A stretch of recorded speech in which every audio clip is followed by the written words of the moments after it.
भ्रष्टाचाराच्या भूतांचा रेशनिंगवर डोळा। भ्रष्टाचाराच्या भूतांनी ढापलं गरिबांचं रेशन। धान्यासाठी मृत माणसांचं रेशनिंग दुकानात अंगठे घेतल्याचं झी 24 तासच्या पंचनाम्यात उघड।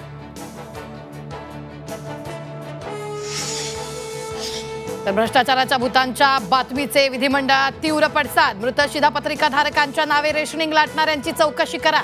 भाजप नेते सुधीर मुनगंटीवाराची सरकारकडे मागणी। रेशनिंगच्या भ्रष्टाचाराच्या बातमीची गृह खात्यानेही घेतली दखल। भ्रष्टाचाऱ्यांवर कठोर कारवाईचे गृह राज्यमंत्री योगेश कदमांची ग्वाही। उद्धव ठाकरेंना मुख्यमंत्री देवेंद्र फडणवीसांची ऑफर। 2029 पर्यंत आम्हाला विरोधी पक्षात जाण्याचा स्कोप नाही। उद्धव ठाकरेंना इकडे येण्याचा स्कोप। विधान परिषदेत देवेंद्र फडणवीसांचं मोठं विधान।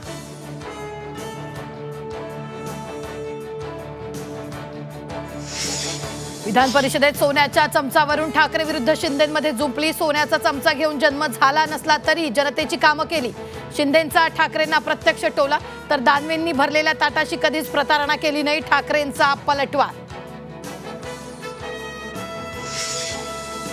उद्धव ठाकरेंनी एकनाथ शिंदेंच्या बाजूला बसणं टाळलं। फडणवीसांना नमस्कार, शिंदेंकडे मात्र दुर्लक्ष। विधिमंडळात फोटो सेशन दरम्यानची घटना। आणि ट्रॅपमध्ये राज्यातील आजी माजी मंत्री आणि अधिकारी गोपनीय कागदपत्र बाहेर येत आहेत। नाना पटोलेंच्या दाव्यानं सभागृह आदरलं। राज्याच्या राजकारणात आणखी एक नवी युती। शिवसेना आणि रिपब्लिकन सेनेची युती। आगामी निवडणुकांच्या पार्श्वभूमीवर युतीला महत्त्व।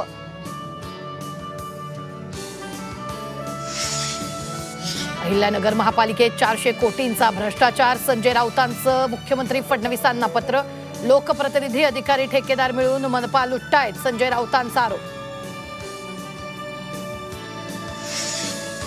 औरंगाबाद उस्मानाबाद नंतर आता आणखी एक शहराच्या नामांतराची मागणी। खुलाताबादचं नामांतर रत्नपूर करा, आमदार संजय केणेकर यांची मागणी।